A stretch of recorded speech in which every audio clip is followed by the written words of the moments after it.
तो नमस्कार दोस्तों, गाइड ऑफ मैथ में आप लोगों का बहुत बहुत स्वागत है। मैं हूं आप लोगों का दोस्त अभिषेक और दोस्तों आज की वीडियो में आप लोगों को मैं बताने वाला हूं पेरोल प्रोसेस के बारे में।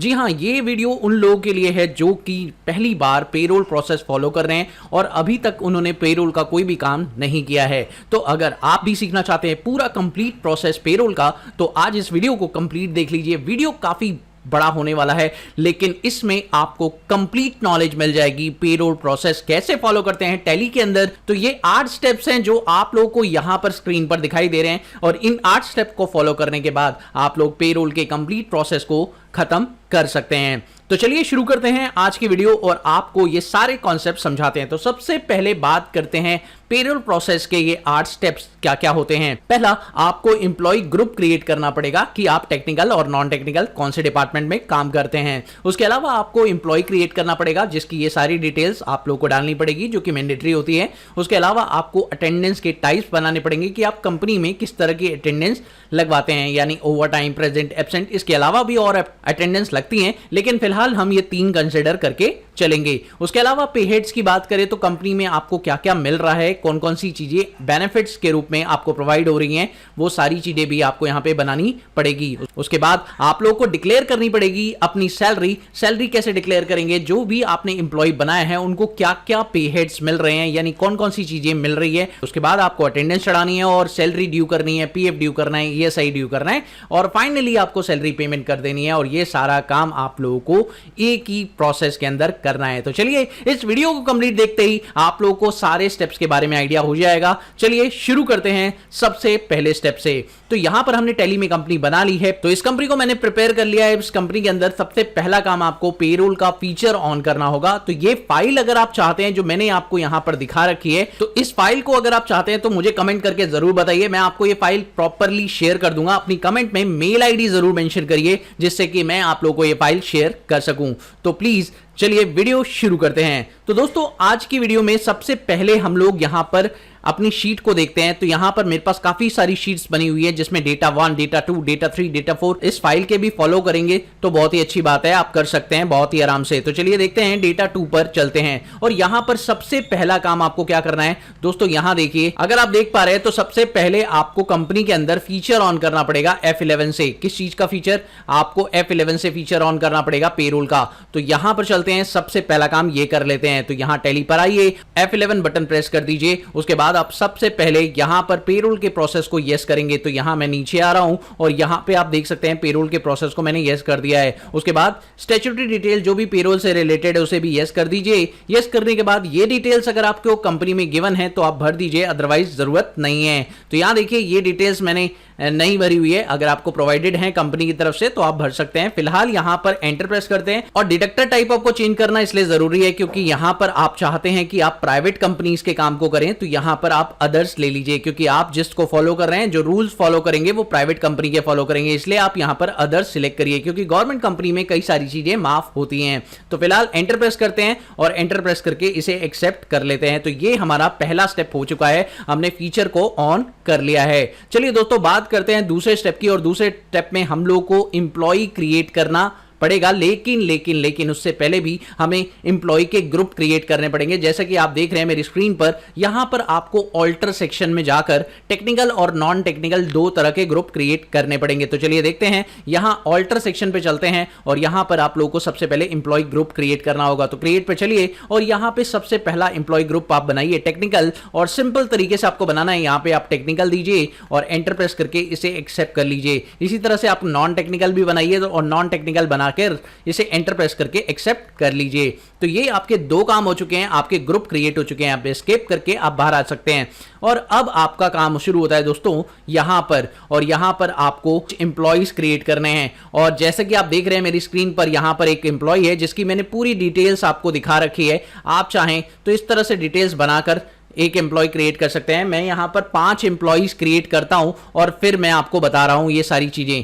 तो चलिए दोस्तों इसी तरह से हम 5 एम्प्लॉइज क्रिएट कर लेते हैं। जैसे ये पहला एम्प्लॉय आप देख रहे हैं और इसकी जो भी डिटेल्स है मैंने आपको स्क्रीन पर दिखा दी हैं। इस तरीके से आपको 5 एम्प्लॉइज क्रिएट करने हैं या 4 एम्प्लॉइज, जितने भी आपकी कंपनीज के अंदर है वो सारे क्रिएट करिए और फिर उसे फॉलो करिए। तो चलिए पहला एम्प्लॉय तो आपके सामने ही बनाते हैं, क्रिएट पर चलेंगे और यहां पर आप चेक करिए, यहां पर इंप्लॉय क्रिएट कैसे करना है। सबसे पहले इंप्लॉय का नाम दीजिए, तो यहां पर आपको दिख रहा होगा इंप्लॉय का नाम ओम शुक्ला है, तो मैंने यहां पर बना लिया एम्प्लॉय। और ये एक प्राइमरी डिपार्टमेंट में नहीं, टेक्निकल डिपार्टमेंट का पर्सन है, तो यहां पर टेक्निकल ले लीजिए और इसका डेट ऑफ ज्वाइनिंग आप बता दीजिए। जैसे कि मैं यहां पर डेट ऑफ ज्वाइनिंग 1 मई 2005 बता रहा हूं, तो वहां पर आप जो भी मर्जी बताना चाहें वो आप बता सकते हैं। एंटर प्रेस करिए और इंप्लॉय का नंबर मतलब क्या होता है, इंप्लॉय का नंबर जो कि इंप्लॉय की आईडी होती है, तो इंप्लॉय की आईडी E001 लिख सकते हैं आप लोग, या आप लोग यहां पर इस तरीके से लिख सकते हैं। मैंने यहां पर इस तरीके से लिख दिया है। उसके अलावा आपको इसका डेजिग्नेशन बताना है, तो इसका डेजिग्नेशन HR है, तो यहां पर HR लिख दीजिए। और इसका काम क्या है, बेसिकली इसका काम रिक्रूटमेंट प्रोसेस करना है, तो यहां पर मैंने रिक्रूटमेंट प्रोसेस कर दिया है। और इसकी लोकेशन, ये सारी चीजें आप डिटेल में मेंशन कर सकते हैं, अदरवाइज आप स्किप भी कर सकते हैं, क्योंकि इनमें इतनी रिक्वायरमेंट नहीं होती। अगर आपको फिल करनी है तो आप कंपनी में सारी डिटेल्स को फिल करेंगे। फिलहाल मैं यहां पर एंटर प्रेस करके आ रहा हूं बैंक डिटेल्स पर, तो बैंक डिटेल्स को आपको यस करना है और यहां पर कुछ डिटेल्स आपको फिल करनी है। तो यहां अकाउंट में आप अकाउंट नंबर डाल दीजिए, जैसे भी आपका अकाउंट नंबर है, मैं टेम्पररी पर्पस पे कोई भी डाल देता हूं। उसके अलावा IFSC कोड यहां पर डाल दीजिए, जैसे मैं कैनरा बैंक का IFSC कोड डाल रहा हूं यहां पर, और ये मैंने कुछ IFSC कोड डाल दिया। उसके अलावा आप यहां पर बैंक का नाम लिख दीजिए, भाई कैनरा बैंक है आपका, तो यहां पर मैंने एक टेम्पररी बैंक अकाउंट नंबर डाल दिया। और ये जो ब्रांच है वो कहाँ की है, जैसे मैंने यहाँ पे करोल बाग डाल दिया है और करोल बाग ब्रांच है। ओके, उसके अलावा आप पैसे जो लेते हैं वो किस मोड में लेते हैं, चेक में लेते हैं या ई फंड ट्रांसफर से लेते हैं, तो यहाँ पर आप सिलेक्ट कर लीजिए चेक। मैं यहाँ पे चेक सिलेक्ट कर रहा हूँ और एंटर प्रेस करके इस तरह से आप कंपनी के अंदर कौन सी टैक्स रिजीम को फॉलो कर रहे हैं। देखिए दोस्तों, 2 तरह की टैक्स रिजीम है, गवर्नमेंट ने अप्लाई कर रखी है। अगर आप पुरानी टैक्स रिजीम के साथ चलते हैं तो यहाँ पर आप पुरानी टैक्स रिजीम फॉलो करिए, अगर आप नई टैक्स रिजीम के साथ चलते हैं तो आप वो फॉलो कर सकते हैं। फिलहाल यहाँ पर पुरानी टैक्स रिजीम ही आपको फॉलो करनी चाहिए। आप ऑप्ट कर सकते हैं नई टैक्स रिजीम, अदरवाइज आपको पुरानी पे ही रखना चाहिए, और वो कंपनी के ऊपर डिपेंड करता है कि कंपनी नई पॉलिसी को फॉलो करता है या नहीं करता। यहाँ पे पैन कार्ड नंबर आप अपना डाल दीजिए, जो भी है आपका पैन कार्ड। मैंने यहाँ पे ऐसे ही टेम्परेरी पर्पस पे कोई भी पैन कार्ड नंबर डाल दिया है, और आधार नंबर जो भी है आपका यहाँ पे आप स्पेसिफाई कर दीजिए कुछ इस तरह से। और इसके बाद आपको PF अकाउंट नंबर डालना पड़ेगा यहाँ पर, तो PF अकाउंट नंबर हम डाल देते हैं। PF जो है हमारा है 001, पहला एम्प्लॉय है तो हमने 001 यहाँ पे स्पेसिफाई कर दिया है। उसके बाद आप ESI का जो नंबर है वो भी बता सकते हैं यहाँ पर, तो ESI नंबर हम लोग यहाँ पे कुछ इस तरह से स्पेसिफाई कर देते हैं। और उसके बाद डिस्पेंसरी, यानी आप जहां पर के लिए ऑप्ट होंगे, यानी ESI के अंदर अगर आपको इलाज कराना है तो आप कहां पर इलाज कराएंगे। बेसिकली ESI का मतलब होता है जहां पर आपको मेडिकल फैसिलिटी मिलेगी, तो वो एरिया कौन सा है। यहाँ पर मैं एक एरिया बता देता हूँ। लेट सपोज मैंने यहाँ पे द्वारका बता दिया, तो एक एरिया मैंने यहाँ पर द्वारका स्पेसिफाई कर दिया, तो वो एरिया कौन सा है वो आप स्पेसिफाई कर सकते हैं, जहाँ पर आप इलाज करा सकते हैं अपनी फैमिली, और ESI में जो भी कवर अप होगा आपकी फैमिली से वो सारे लोगों का। तो ये एक एम्प्लॉय आपने क्रिएट कर दिया। इसी तरह से आपको 4 एम्प्लॉयज़ और बना लेने चाहिए जिससे आप उसका काम कर सके। तो चलिए फटाफट से मैं 4 एम्प्लॉयज़ क्रिएट कर लेता हूँ, फिर आपसे बात करता हूँ।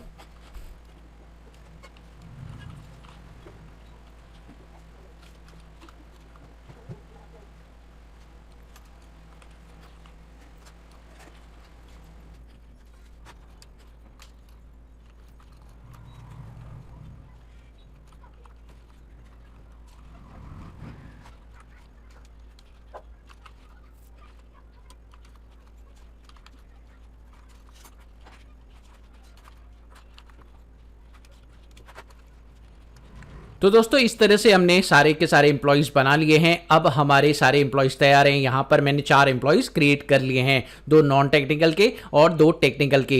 तो अब बात करते हैं नेक्स्ट स्टेप की, और नेक्स्ट स्टेप में हमें क्या करना है दोस्तों। नेक्स्ट स्टेप हमारा ये है कि हमें अटेंडेंस बनानी है, यानी आप कौन सी अटेंडेंस अपनी कंपनी के अंदर चढ़ाएंगे वो सारी अटेंडेंस आप यहाँ पे प्रिपेयर करिए। जैसे आप प्रेजेंट चढ़ाएंगे, आप एब्सेंट चढ़ाएंगे और ओवर टाइम चढ़ाएंगे। 3 तरह की अटेंडेंस आपकी कंपनी में चढ़ती हैं जो कि जनरल है, बट अगर आप और भी अटेंडेंस चढ़ाना चाहते हैं, जैसे कि आपको CL चढ़ाना है, SL चढ़ाना है, सिक लीव या कैजुअल लीव, कंपनसेटरी लीव, जो भी आपको मिलती है वो आप अपनी कंपनी में चढ़ा सकते हैं। तो फिलहाल मैं यहाँ पर अटेंडेंस टाइप पर आ रहा हूँ और क्रिएट करते हैं सबसे पहले अपनी पहली अटेंडेंस, दैट इज प्रेजेंट। यहाँ पे मैंने प्रेजेंट क्रिएट कर लिया, प्राइमरी रखेंगे और यहाँ पर ले लेंगे लीव विद पे, तो एंटर प्रेस करेंगे। और दूसरा लेंगे एब्सेंट, और यहां पर एब्सेंट लेने के बाद आपको लीव विदाउट पे लेना है। उसके बाद तीसरा लेंगे ओवर टाइम, और ओवर टाइम में आपको यहां पर प्रोडक्शन लेना है, क्योंकि ओवर टाइम प्रोडक्शन के बेसिस पे मिलती है, जो भी आप 1 घंटे 2 घंटे कितने घंटे का ओवर टाइम कर रहे हैं। और यहां पर आपको यूनिट भी क्रिएट करनी पड़ेगी और यूनिट में आपको आवर्स क्रिएट करना पड़ेगा।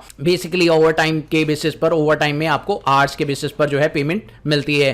तो यहां पर आप एंटर प्रेस करिए और इसे एक्सेप्ट कर दीजिए। तो ये आपका 3 तरह की जो अटेंडेंस है आपकी कंपनी में स्पेसिफाई मैंने कर दी। अब दोस्तों बात आती है सबसे मेन काम की, और ये मेन काम है आपका पे हेड्स, क्योंकि पे हेड में ही सबसे ज्यादा समय आपको लगने वाला है। चलिए बात करते हैं सबसे पहले पे हेड की, जो कि है बेसिक सैलरी का पे हेड। तो यहां पर पे हेड बनाएंगे, क्रिएट करेंगे और सबसे पहले बेसिक सैलरी की बात करते हैं। तो बेसिक सैलरी हमने यहां पे स्पेसिफाई कर दिया, जो कि एक अर्निंग होती है एम्प्लॉय की। तो यहां पर आप अर्निंग ले लीजिए, और क्योंकि पूरे साल मिलने वाली है, फिक्स्ड है, तो यहां पर फिक्स्ड ले लीजिए। और कंपनी के ऊपर एक इनडायरेक्ट एक्सपेंस है, तो इनडायरेक्ट एक्सपेंस में इसे स्पेसिफाई कीजिए। नेट सैलरी को इफेक्ट करेगा, यानी टोटल सैलरी में इसका नाम आपको शो करेगा ही करेगा, तो इसे यस कर दीजिए। और यहां पर यूजर डिफाइन नहीं करना, यहां पर आपको क्या करना है, ऑन अटेंडेंस लेना है, यानी आप अटेंडेंस चढ़ाएंगे तभी इसकी जो सैलरी है वो डिफाइन होगी। तो यहां पर अटेंडेंस में क्या चढ़ाना है आप लोगों को, प्रेजेंट चढ़ाना है। तो प्रेजेंट के बेसिस पर आपकी सैलरी ऑटोमेटिक कैलकुलेट हो जाएगी। और यहां पर मंथली बेसिस पर आप अटेंडेंस चढ़ाते हैं, कैलेंडर के हिसाब से आप अटेंडेंस चढ़ाते हैं, और नॉर्मल राउंडिंग 1 रुपीज में रखते हैं। इसका मतलब यह है कि आपका जो अमाउंट अगर पॉइंट में आता है, क्योंकि आप छुट्टी करेंगे तो अमाउंट पॉइंट में भी आ सकते हैं, तो जो अमाउंट आएगा वो राउंड ऑफ हो जाए 1 रुपए में। तो इस तरीके से आपका पे हेड तैयार है बेसिक सैलरी का। चलिए बात करते हैं दूसरे पे हेड की। तो दूसरा पे हेड है आपका एचआरए। अब एचआरए के अंदर आप देखिए कैसे बनाते हैं। तो एचआरए क्या होता है कि कंपनी के अंदर आपको अगर रहने के लिए घर नहीं दे रही कंपनी, और उसके बदले में आपको पैसा दे रही है कि आप किराए पर घर ले लीजिए और उस पर रहिए, तो यहां पर एचआरए उसे कहते हैं। तो यहां पर आपको अर्निंग फॉर एम्प्लॉय बोलना है, और ये भी फिक्स रहेगी क्योंकि पूरे साल मिलेगी, और एक इनडायरेक्ट एक्सपेंस है। यहां तक तो बात समझ में आती है। उसके बाद यहां कैलकुलेशन के टाइप की बात करें तो वो बदल जाएगा। कैलकुलेशन का टाइप आप लोगों का यहां पर क्या हो जाएगा, कंप्यूटेड वैल्यू, यानी आप कोई कैलकुलेशन देंगे जो कि इसके अंदर स्पेसिफाइड होगी। अब ये कैलकुलेशन आपकी किस बेसिस पर होगी, ये सैलरी के बेसिस पर होगी। तो यहां पर आप बोलेंगे स्पेसिफाइड फॉर्मूला और बेसिक सैलरी, यानी बेसिक सैलरी का कुछ परसेंटेज आप एचआरए पे करेंगे। तो यहां पर आप परसेंटेज डिफाइन कर सकते हैं। यहां मैंने जो परसेंटेज डिफाइन कर रखा है बाय डिफॉल्ट 40% है, बट आप चाहें तो कंपनी के अंदर जो भी परसेंटेज कंपनी बनाती है वो आपको देना है, तो आप वो दे सकते हैं। इसके अलावा यहां पर एक ऑप्शन और भी आता है कि अगर आप चाहें तो यहां पर कंप्यूटेड वैल्यू की जगह फ्लैट रेट भी ले सकते हैं। आप फ्लैट रेट लेंगे तो आपको पर मंथ जो भी एचआरए आप पे कर रहे हैं वो बताना पड़ेगा। और अगर आप चाहते हैं कि सैलरी के बेसिस पर ये ऑटोमेटिक कैलकुलेट कर ले, तो आप इस तरह से कंप्यूटेड वैल्यू लेकर काम कर सकते हैं। ठीक है, तो इसे एक्सेप्ट कर लीजिए। तो ये आपका प्रोसेस हो गया है कंप्लीट, और ये आपका एचआरए वाला पॉइंट भी हो चुका है। नेक्स्ट बात करते हैं नेक्स्ट पे हेड की, जो कि आप लोगों को कन्वेंस देना है, यानी अपने एम्प्लॉयज को आने जाने का किराया, जो भी आप लोग ऑफिस से घर, घर से ऑफिस जाते हैं, तो उसके लिए भी आपको कन्वेंस देना है। तो यहां पर आपको कन्वेंस बनाना पड़ेगा एक पे हेड, और ये अर्निंग है और ये भी फिक्स रहेगी, इसमें भी कोई दिक्कत नहीं है। इनडायरेक्ट एक्सपेंस है, सैलरी इफेक्ट होगी इससे, बिल्कुल सही बात है। और यहां पर ये जो है आप लोगों को फ्लैट रेट पर देनी है, यानी आपको ये हर महीने देनी होगी अपने एम्प्लॉयज को। भाई मंथली आप कितना डिसाइड करते हैं, हर एम्प्लॉय के लिए अलग अलग होगा। ऐसा नहीं है कि कोई फिक्स्ड अमाउंट आप देंगे, बट यहां पर आप मंथली डिसाइड करेंगे हर एम्प्लॉय का कि कन्वेंस आपको कितना देना है, हर एम्प्लॉय को अलग अलग, क्योंकि किसी का डेस्टिनेशन दूर होता है, किसी का डेस्टिनेशन पास होता है। तो यहां पर आप उस तरीके से स्पेसिफाई कर सकते हैं। तो यहां पर मैंने नॉर्मल राउंडिंग 1 कर दिया, एंटर प्रेस करिए, एक्सेप्ट करिए। तो कन्वेंस आप दे चुके हैं। नेक्स्ट आते हैं बोनस। अब दोस्तों कंपनी के अंदर क्या होता है, कई बार बोनस भी मिलता है। तो बोनस अगर आप देना चाहते हैं, पर बोनस आपको कैजुअली मिलेगा, कभी कभी मिलेगा, तो यहां पर आप बोनस ले लीजिए। और क्योंकि ये इनडायरेक्ट एक्सपेंस है यहां पर, ठीक है, और ये एक यूजर डिफाइंड वैल्यू है, क्योंकि यूजर जिस महीने में बताना चाहेगा वो उसी महीने में देगा। अभी दिवाली का सीजन आएगा तो ये बोनस देना चाहता है तो वो दे सकता है, अदरवाइज इसे यूज नहीं करेगा यूजर, क्योंकि जब बोनस देने का टाइम आता है तभी वो यूज करता है इसे। तो एंटर प्रेस करेंगे,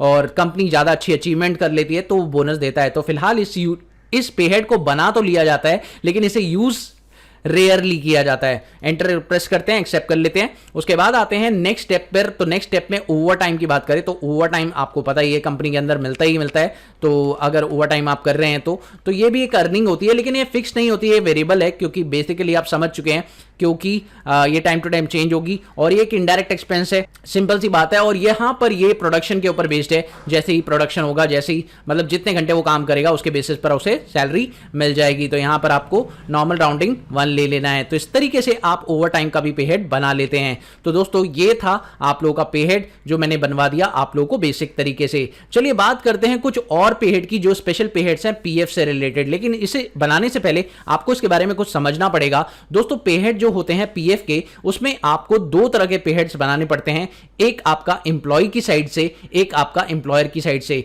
लेकिन एम्प्लॉय की साइड से बात करें तो पे हेड में आपको सिर्फ एक ही पे हेड बनाना है जो कि है 12% का, और एम्प्लॉय को अलाउड नहीं होता 12% से ज्यादा सैलरी डिपॉजिट करना। उसको सैलरी जो कंसीडर करनी है वो 15,000 रुपए कंसीडर करनी है पे हेड के लिए। एग्जांपल मैं अभी आपको समझा देता हूं। जैसे मिस्टर ए की सैलरी 40,000 रुपीज है और उन्हें अगर 40,000 का 12% आप कैलकुलेट करेंगे तो आपको 4,800 मिल जाएगा। तो 4,800 आपको नहीं पीएफ कटवाना, आपका पीएफ सिर्फ और सिर्फ 1,800 रुपए कटेगा। क्यों? क्योंकि 15,000 का 12% अगर आप चेक करें तो कितना होता है 1,800। तो 1,800 रुपए से ज्यादा आप पीएफ नहीं कटवा सकते, ये है पॉलिसी। तो इसका मतलब आपकी सैलरी कितनी भी हो, आपको पीएफ कटवाने के लिए जो सैलरी यूज करनी है वो 15,000 ही यूज करनी है। लेट्स सपोज मिस्टर बी है, तो मिस्टर बी की सैलरी अगर 12,000 रुपए है तो उन्हें अगर 12,000 पे 12% कैलकुलेट करें तो आता है 1,440 रुपए, और अगर 15,000 पे 12% कैलकुलेट करें तो 1,800 रुपए। तो अब इस केस में पीएफ जो कटेगा वो 1,440 रुपए कटेगा, क्योंकि यहां पर कॉन्सेप्ट फॉलो होता है विच एवर इज लोअर का।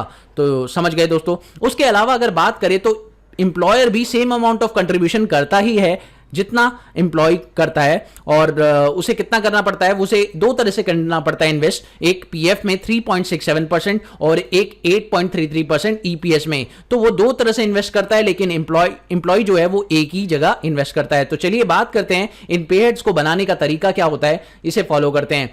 तो लेट्स सी, सबसे पहले इन पे हेड को बनाने के तरीके को समझ लेते हैं बहुत सिंपल तरीके से। सबसे पहला पे हेड हमें बनाना है, ये है हमारा फर्स्ट पे हेड जो कि हमें प्रिपेयर करना है। तो इसे हमने बना लिया, और ये एक अर्निंग नहीं है, ये एक डिडक्शन है एम्प्लॉय की। तो यहां पर एम्प्लॉय का डिडक्शन ले लिया, और ये किस तरह की डिडक्शन है, पीएफ की डिडक्शन है, करंट लायबिलिटी है, और यहां पर नॉर्मल राउंडिंग 1 रहेगा। और ये जो कैलकुलेशन होगा वो स्पेसिफाइड फॉर्मूला यानी बेसिक सैलरी के ऊपर कैलकुलेट होगा। और इसमें लिमिट की बात करें तो लिमिट आपको मैंने बता दिखी है कि 15,000 तक आपका परसेंटेज 12% लगेगा, और 15,000 से ऊपर जाओगे तो आपको 1,800 ही पे करना पड़ेगा। तो यहां पर 1,800 रुपए आप स्पेसिफाई कर सकते हैं। उसके अलावा आपको नेक्स्ट पे हेड आपको बनाना है वो है एम्प्लॉयर से जुड़े, और एम्प्लॉयर से जुड़े दो पे हेड्स आपको बनाने पड़ेंगे। यहां पर पहला पे हेड आप लोगों का है employ EPF contribution at the rate 3.67%। तो ये आपको बनाना है, लेकिन किसके अंदर आप बनाएंगे, यहां पर एम्प्लॉयर स्टैट्यूटरी कंट्रीब्यूशन लेंगे, और ये पीएफ का जो है पे हेड है तो पीएफ अकाउंट ले लीजिए, और इनडायरेक्ट एक्सपेंस है कंपनी के लिए, और सैलरी आपकी इफेक्ट नहीं होगी क्योंकि ये अपनी जेब से आपका एम्प्लॉयर जमा करा रहा है। तो नॉर्मल राउंडिंग 1 कर दीजिए, और यहां पर स्पेसिफाइड फॉर्मूला बेसिक सैलरी के ऊपर सेम इसका भी काम वैसे ही होगा जैसे आपने पहले पे हेड का किया था। 15,000 परसेंटेज बताइए 3.67%, और अगर वैल्यू की बात करें तो वैल्यू आएगी 3.67, अगर 15,000 पे कैलकुलेट करते हैं तो 550.5 आ जाती है वैल्यू। तो इस तरह से आपका ये कैलकुलेशन हो गया। तो उसके बाद बात करते हैं अगले पे हेड की। तो अगला पे हेड आप 8.33 वाला बनाएंगे जो कि है ईपीएस का। तो यहां पर कॉपी कर लेते हैं इसको, और ईपीएस का भी पे हेड बना देते हैं। तो यहां पर ये भी एक तरह का कंट्रीब्यूशन है एम्प्लॉयर के द्वारा, लेकिन ये कंट्रीब्यूशन ईपीएस के अंदर किया गया है। इनडायरेक्ट एक्सपेंस है, एंटर प्रेस करिए, नॉर्मल राउंडिंग 1 रखिए, और यहां पर स्पेसिफाइड फॉर्मूला बेसिक सैलरी लीजिए, एंटर प्रेस करिए, और यहां पर भी वही सेम लिमिट आपको लगानी है क्योंकि ये लिमिट है स्पेसिफाइड बाय द गवर्नमेंट। यहां पर 8.33% कर देंगे, और जो वैल्यू आपको देनी है वो यहां पर स्पेसिफाई करिए 1249.5। ये कैलकुलेट करेंगे 15,000 पर 8.33%, तो यही आएगा। एंटर प्रेस करिए, एक्सेप्ट करिए, और ये पे हेड आपका तैयार है। इसके अलावा दोस्तों आपको दो पे हेड्स और बनाने हैं, वो मैं आपको बता देता हूं इसी स्क्रीन पर। यहां पर दो पे हेड्स कौन से हैं, एक आपको सैलरी पेबल का पे हेड बनाना है जो कि आपको यूज करना है जब आप सैलरी पे करेंगे। तो यहां पर इसे नॉट एप्लीकेबल करिए और ये करंट लायबिलिटी के अंदर बना दीजिए। अगला पे हेड आपको बनाना है पीएफ पेबल का। तो यहां पर पीएफ पेबल का पे हेड कुछ इस तरह से बनाना है आपको, यहां पर नॉट एप्लीकेबल और करंट लायबिलिटी। इसे क्यों बनाया है आपको बाद में पता चल जाएगा जब हम लोग पे हेड को यूज करेंगे सैलरी को ड्यू करने के लिए, तब इस पे हेड का इस्तेमाल हम लोग करेंगे। तो फिलहाल ये हो गया हमारा पे हेड क्रिएट। अब दोस्तों बात आती है हमारे नेक्स्ट स्टेप की। नेक्स्ट स्टेप में आपको कनेक्ट करना है अपने इंप्लॉइज को पे हेड के साथ। तो इंप्लॉइज को पे हेड के साथ कैसे कनेक्ट करना है, चलिए वो देख लेते हैं। मैंने यहां पर कुछ इंप्लॉइज को सैलरीज कुछ अलग प्रोवाइड की है और कुछ इंप्लॉइज को सैलरीज कुछ अलग प्रोवाइड की है। तो चलिए देखते हैं, एक तरीका आपका समझा देते हैं। यहां पर डिफाइन सैलरी करेंगे। यहां पर पहले इंप्लॉय को आप सिलेक्ट कर रहे हैं, सैलरी कब से दे रहे हैं, तो 1 अप्रैल से आप डिफाइन कर रहे हैं सैलरी। जो देना चाहते हैं आप, जितनी जितनी सैलरी देना चाहते हैं आप दे सकते हैं। मान लीजिए मैंने यहां पे 8,000 स्पेसिफाई कर दिया। कन्वेंस देना चाहते हैं, यहाँ पे 50 रुपीज़ कन्वेंस दे दिया। उसके अलावा वो ओवर टाइम देना चाहते हैं, ओवर टाइम कितना है, 20 रुपये देना चाहते हैं पर आवर्स। और उसके अलावा जो डिडक्शन है आप देना चाहते हैं, HRA देना चाहते हैं, HRA दे सकते हैं। मतलब आप कुछ चीज़ें स्किप भी कर सकते हैं। आप चाहें तो सारी चीज़ें ना देकर कुछ चीज़ें स्किप भी कर सकते हैं। लेट सपोज मैं आनंद वाले एम्प्लॉय के लिए ऐसा कर सकता हूँ, तो मैं यहाँ करके दिखा देता हूँ आप लोग को। जैसे मान लीजिए इनकी बेसिक सैलरी 65,000 है और यहाँ पर इनको कन्वेंस मिल रहा है 3500 का। और उसके बाद इनको ओवर टाइम की बात करें तो यहाँ पे 200 रुपये का ओवर टाइम इनको दे रहे हैं। और इसके अलावा इन्हों बोनस भी दे रहे हैं और इनको HRA भी दे रहे हैं और इनको ये भी दे रहे हैं, ये भी दे रहे हैं, ये भी दे रहे हैं। तो यहाँ सारी चीज़ें इनको दे दी। लेकिन हो सकता है इनकी सैलरी किसी दिन से चेंज हो जाए। तो अगर मान लीजिए किसी इंप्लॉय की सैलरी किसी एक पर्टिकुलर डे से चेंज हो रही है, तो आप यहाँ पर स्पेसिफाई कर सकते हैं। जैसे मान लीजिए मैं 1 जुलाई से आपको सैलरी आपकी सैलरी बढ़ा रहा हूं, तो यहां पर आप क्या करेंगे, 1 जुलाई डालेंगे और यहां पर 1 जुलाई से आप कॉपी करेंगे प्रीवियस से, और प्रीवियस से कॉपी करके आप चाहें तो सैलरी को इंक्रीज कर सकते हैं। तो यहां पर फिलहाल मैं सैलरी को इंक्रीज करके 67,000 कर रहा हूं। तो 1 जुलाई से अगर आप सैलरी देंगे तो ये 67,000 कैलकुलेट करेगा और देगा आपको। ठीक है, तो ये तरीका आप फॉलो कर सकते हैं। इस तरह से इसमें आप फॉलो कर सकते हैं। तो यहां पर मैंने कुछ इस तरह से डिफाइन कर दिया है और ये आपकी सैलरी भी कनेक्ट हो चुकी है। दोस्तों अब आता है नेक्स्ट वर्क। हमने सैलरी को डिफाइन कर लिया है। सैलरी डिफाइन करने के बाद हमारा नेक्स्ट वर्क आता है। नेक्स्ट वर्क आता है अटेंडेंस। आपको अटेंडेंस लगानी है। आप अब अटेंडेंस में आपको प्रेजेंट और ओवर टाइम चढ़ानी है, क्योंकि बेसिकली आपको प्रेजेंट और ओवर टाइम का ऑप्शन यहाँ पे मिल जाता है। तो किसके लिए, तो वाउचर पे जाना होगा। वाउचर पे जाने के बाद आप लोगों को यहाँ पर F10 प्रेस करना होगा। जैसे ही F10 प्रेस करेंगे यहाँ पर आपको पेरोल की अटेंडेंस चढ़ाने का ऑप्शन मिल जाएगा। अटेंडेंस पे क्लिक करिए और आपको किस महीने की अटेंडेंस चढ़ानी है। मैं 31 मई की अटेंडेंस चढ़ाने जा रहा हूँ और 31 मई को जो अटेंडेंस चढ़ाने जा रहा हूँ, अभिषेक की एक अटेंडेंस चढ़ा रहा हूँ, प्रेजेंट चढ़ा रहा हूँ। तो प्रेजेंट में मान लीजिए 28 दिन कर देता हूँ और अभिषेक का ही ओवर टाइम में अगर कर दूँ तो यहाँ पर ओवर टाइम बता देते हैं। लेट सपोज पूरे महीनों में ओवर टाइम जो किया वो 28 घंटे का किया। ठीक है, तरीका भी फॉलो कर लिया जिससे आपने सैलरी को भी डिफाइन कर दिया। अब यहाँ पर आपको लिखना है being attendance for the month of May. तो आपकी मई महीने की अटेंडेंस पूरी की पूरी चढ़ चुकी है। अब आपकी सैलरी ड्यू हो सकती है बहुत सिंपल तरीके से। तो इसके लिए आपको क्या करना है, नेक्स्ट स्टेप की बात करें तो नेक्स्ट स्टेप में आपको सैलरी ड्यू करनी है। तो सैलरी ड्यू करने के लिए आपको Ctrl+F4 प्रेस करना है और उसके बाद आपको यहां पर Ctrl F प्रेस करना है। Ctrl F प्रेस करने के बाद पेरोल ऑटोफिल पे जाइए, यहां पर सैलरी लीजिए और उसके बाद महीना बताइए जिस महीने की आपको सैलरी डिफाइन करनी है। सारे इंप्लॉइज की करनी है और किस के अकॉर्डिंग करनी है भाई, सैलरी पेबल। मैंने आपको बोला था ना कि ये पे हेड हम लास्ट में यूज करने वाले, तो आप देखिए सैलरी पेबल मैंने ले लिया है और सभी इंप्लॉइज की सैलरी मेरे सामने यहां पर डिफाइन हो चुकी है। आप चेक कर सकते हैं सब इंप्लॉइज की सैलरीज यहां पर 1 मई से 31 मई की आ चुकी है विद डिडक्शन। जो भी उनका छुट्टी उन्होंने किया था उसके अकॉर्डिंग उनकी सैलरी जो है डिफाइन की जा चुकी है। तो बहुत सिंपल है, एंटर प्रेस करेंगे और ये सैलरी डिफाइन हो गई। उसके अलावा बात करें तो यहां पर आपको सैलरी ही नहीं पीएफ भी ड्यू करना पड़ेगा। तो Ctrl F दोबारा प्रेस करें इसी स्क्रीन पर और यहां पर पीएफ ड्यू करने के लिए पीएफ कंट्रीब्यूशन में जाए और एंटर प्रेस करते हुए यहां पर पीएफ पेबल का लेजर ले लें और जिन जिनका पीएफ आपको काटना है, और देखिए सभी का पीएफ ऑटोमेटिकली कट चुका है। लेकिन आप एक चीज नोटिस करें, जो पीएफ है आप लोगों का उतना ही बन रहा है जो आप लोगों को मिलना चाहिए। बेसिकली ज्यादा नहीं दे रहे, 1800 रुपए है और 1800 रुपए के लगभग ही आपका पीएफ कैलकुलेट हो रहा है, उससे ना ज्यादा जा रहा है ना कम। ठीक है, तो ये एक पॉइंट है जो आप लोगों को यहां पे समझना है। एंटर प्रेस कर दिया और एक्सेप्ट कर दिया, तो इस तरीके से आपका पीएफ भी जो है डिडक्ट हो चुका है। अब बात करते हैं नेक्स्ट पॉइंट की।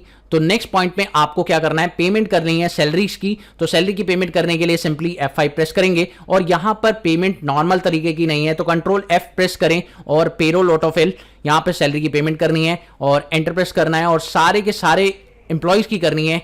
तो यहां पर आपको सैलरी पेबल ले लेना है और कैश में करनी है बैंक से, आप बैंक का लेजर प्रिपेयर कर लें। यहाँ पर लेट सपोज मैं एसबीआई बैंक से पेमेंट कर रहा हूँ सभी इंप्लॉइज़ की, तो यहाँ पर मैंने एसबीआई बैंक का लेजर प्रिपेयर कर दिया है और कंट्रोल ए प्रेस कर दिया है, और इस तरीके से मैंने पूरी की पूरी पेमेंट रिलीज कर दी जो भी सैलरीज हमको देनी थी सारे इंप्लॉइज़ को। तो इस तरह से सैलरी रिलीज हो चुकी है 31 मई की। तो मई महीने की सैलरी हमने दे दी है, एंटर प्रेस करिए, और इन सभी इंप्लॉइज़ की डिटेल से इंडिविजुअली बता सकते हैं, जो भी इनका चेक नंबर है, जिस चेक से इनको दिया है, पहला चेक, दूसरा चेक, तीसरा चेक, किस किस इंप्लॉय को दिया है, वो सारी डिटेल्स आप यहाँ पे स्पेसिफाई कर सकते हैं, और उसके बाद एंटर प्रेस करके एक्सेप्ट करें। अब फाइनल काम आता है दोस्तों सबकी सैलरी स्लिप देखना। तो चलिए एक एक करके सबकी सैलरी स्लिप देख लेते हैं। इस तरह की सैलरी स्लिप आपको देखने को मिलेगी, और ये सैलरी स्लिप आपको कहां मिलेगी ये चेक करते हैं। तो यहां पर आप जाएंगे डिस्प्ले पर, डिस्प्ले पे जाने के बाद आपको जाना है पेरोल रिपोर्ट पर। पेरोल रिपोर्ट जाने के बाद आपको पे स्लिप पे जाना है। यहां पर आपको एक पे स्लिप खोलनी है। जैसे सपोज मान लीजिए मैं अभिषेक की पे स्लिप खोलता हूं, और यहां देखिए अभिषेक की पे स्लिप में यहां पर सारी की सारी डिटेल्स आ रही हैं, और अगर आप कंट्रोल पी करें और प्रीव्यू करें तो आपको कुछ इस तरह की पे स्लिप दिखाई देगी। तो इसी तरह से आपको सारी पे स्लिप दिखाई देंगी, यानी आप इसका प्रिंट ले सकते हैं और एम्प्लॉइज को दे सकते हैं। तो ये तरीका आप लोगों के लिए बहुत कारगर है। तो इस तरीके से आपने पूरी की पूरी प्रोसेस को फॉलो किया, और पूरे प्रोसेस को फॉलो करके आपने बहुत सारी पेरोल रिपोर्ट्स यहां पे बना ली हैं, और इन पेरोल रिपोर्ट्स को आप एक एक करके चेक कर सकते हैं। हर तरह की इंफॉर्मेशन यहां पर आपको देखने को मिल सकती है, और ये पूरा प्रोसेस होता है पेरोल का। एक कंप्लीट प्रोसेस इस वीडियो में मैंने आपको कंप्लीट बताया। आपको वीडियो कैसी लगी, तो आपको वीडियो कैसी लगी कमेंट सेक्शन में मुझे जरूर बताइएगा, और अगर आपको वीडियो पसंद आई तो प्लीज इस वीडियो को लाइक शेयर कर देना, चैनल पर नए हो तो सब्सक्राइब भी कर देना। मिलते हैं अगली वीडियो में एक और नई कंटेंट के साथ, तब तक के लिए देखते रहिए, सीखते रहिए गाइड ऑफ मैथ।